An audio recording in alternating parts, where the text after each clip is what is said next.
Oke, jadi pada kesempatan kali ini saya akan menjelaskan mengenai threading. Jadi threading di Java itu kayak gimana sih? Terus threading itu apa? Nah, jadi threading ini tuh kan, thread ini kita bisa pikirkan sebagai sekumpulan instructions dalam satu thread. Nah, terus kita bisa anggap misalkan kita punya banyak thread bersamaan. Kalau kita punya banyak thread, artinya sekumpulan instructions dalam satu thread ini dijalankan bersamaan. Seperti itu. Nah, jadi kalau misalkan kita biasa ngejalanin instruction satu persatu, kalau di multi-threading, sekumpulan instructions tadi, misalkan ada 3 thread, bisa dijalankan bersamaan semuanya. Seperti itu. Nah, untuk implements-nya ada 2 cara.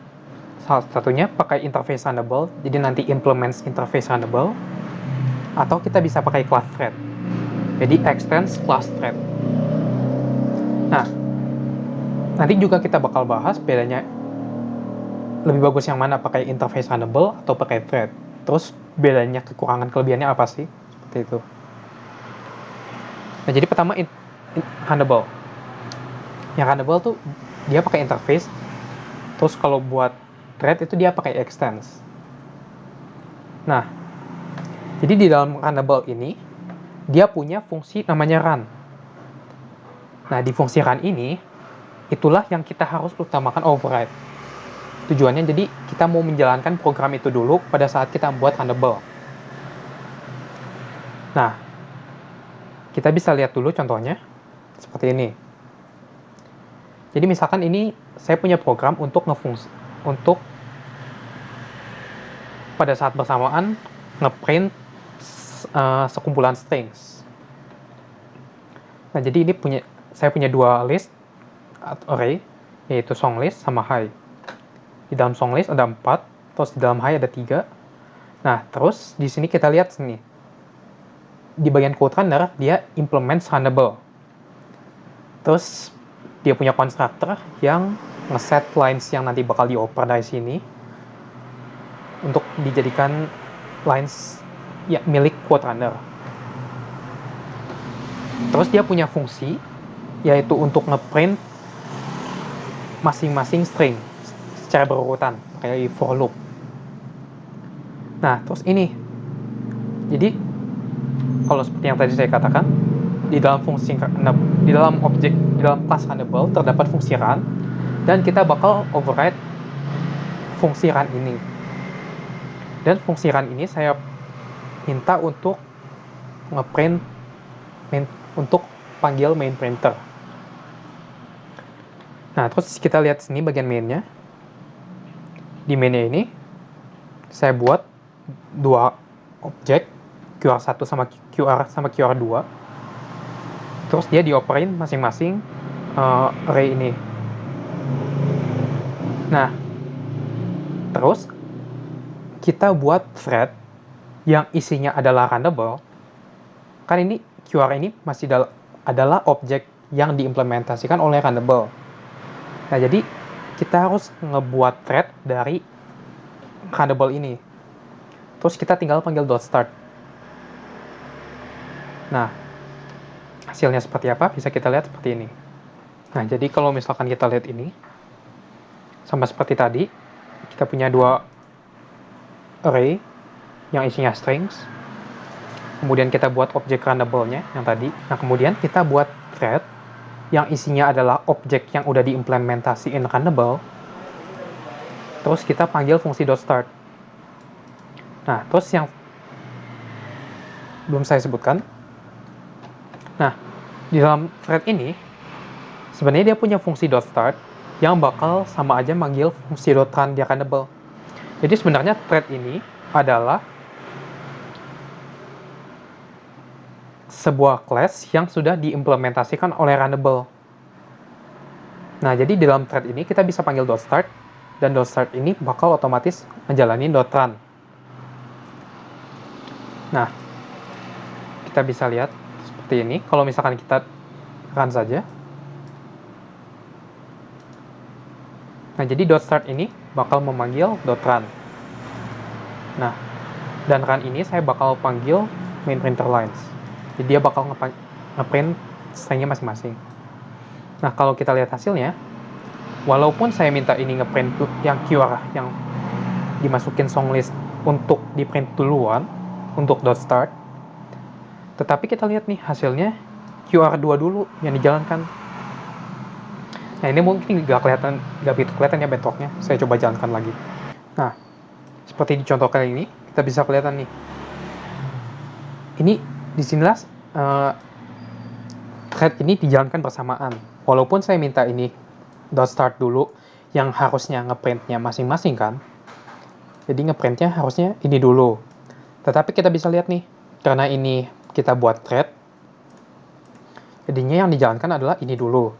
Kemudian bentrok dengan ini. Kemudian, nah jadi dijalankannya bersamaan sehingga kita gak begitu, kita lihat nih ada perbedaannya seperti itu. Sedangkan kalau misalkan synchronize, dia berurutan kayak tadi. Jadi dia print ini dulu, kemudian dia print ini. Atau misalkan dia print ini dulu atau ini. Tetapi kalau di dalam asynchronous, dia tuh ngeprintnya tidak ada delay, dijalankan bersamaan. Jadi kelihatan hasilnya seperti ini. Seperti itu. Nah, jadi recap sedikit. Runnable itu interface, thread itu extends. Terus thread ini sebenarnya dia udah diimplementasikan dari Runnable kalau kita lihat dokumentasinya. Kemudian di dalam Runnable ada fungsi run yang kita harus override. Kemudian di thread itu kita punya fungsi .start yang bakal ngejalanin fungsi .run di Runnable-nya. Seperti itu. Jadi kan ini contoh Runnable yang tadi. Kita lihat kalau contoh thread-nya. Sebenarnya mirip aja. Perbedaannya adalah kalau tadi ini kita lihat harus new thread, terus di dalam itunya ada objek yang diimplementasikan Runnable. Kalau kita udah extend thread, kita nggak perlu lagi nih buat new thread dalam kurung new object Runnable seperti itu. Jadi kita langsung aja panggil dari objek thread ini, kita langsung .start aja dan dia bakal ngejalanin main printer lines. Jadi tinggal perlu ubah sedikit saja seperti ini. Kalau misalkan dia sudah thread, nah ini merah karena di Runnable tidak mengenal start. Yang mengenal start adalah thread doang. Jadi ini kita ubah extend thread. Nah, terus di sini pasti otomatis ke detect karena di thread ini dia mengenal fungsi start. Tetapi kalau di Runnable nggak ada fungsi start, adanya run. Seperti itu. Nah, terus di sini ada thread.sleep. Thread.sleep ini jadi buat ngasih delay. Jadi salah satu tujuannya itu biar kita bisa kelihatan juga nih perbedaannya. Nah, terus ada dua versi sleep, yaitu yang satunya menggunakan milliseconds, yang satunya nanoseconds. Nah, jadi ini contohnya. Kalau misalkan saya ganti sedikit saja dari yang tadi. Saya misalkan ingin setiap kali string itu di print, kita kasih delay sebanyak 1 detik. Jadi sini kita bakal try thread.sleep selama 1 detik. Kemudian catch exception i item.out.println, misalkan kita print nya atau misalkan print bug apa, ada error. Nah, terus ini juga saya tambah misalkan, jadi setiap kali, jadi setelah keduanya melakukan selesai printnya, saya ingin dia delay selama 10 detik. Jadi setelah melakukan loopnya, kita try thread.sleep selama 10 detik, kemudian catch exception i, kemudian kita print, misalkan bug juga. Nah, kita lihat hasilnya seperti apa.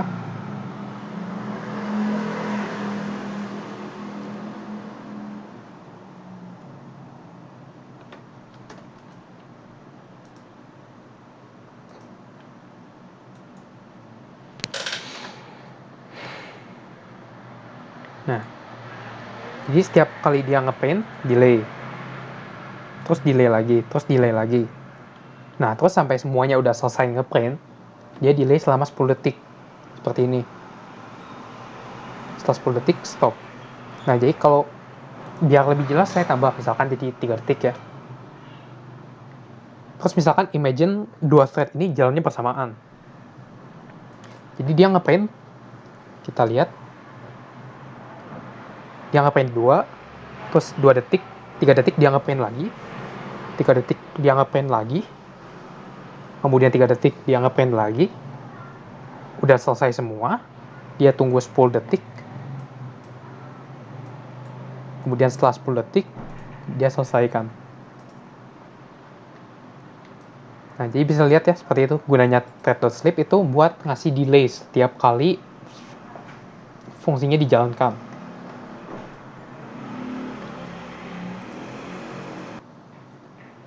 Nah, biasanya ini digunakan kalau interrupted exception ini, kalau misalkan ada suatu fungsi, terus kita jaga-jaga nih, misalkan ada suatu thread tiba-tiba sleep, dan itu bisa mengganggu fungsi lain. Nah, jadi fungsi yang lain ini yang bakal terdampak harus gunain interrupted exception. Nah, terus untuk referensinya bisa dilihat aja dari link ini. Nah, terus yang tadi seperti saya imagine, kalau misalkan sinkronus ini, kita bisa lihat, dia tuh satu task masing-masing kan, satu selesai, terus task 2, task 3, task 4, seperti itu. Sedangkan kalau asynchronous, dia tuh jalannya bersamaan seperti tadi. Jadi dia ngeprint 2, terus misalkan dikasih sleep, terus print lagi, sleep lagi, print lagi, seperti itu. Jadi thread ini berjalannya bersamaan gitu. Dan thread ini tesnya ya. Nah, jadi seperti itu aja tentang trading dan sinkronus dan asinkronus. Terima kasih.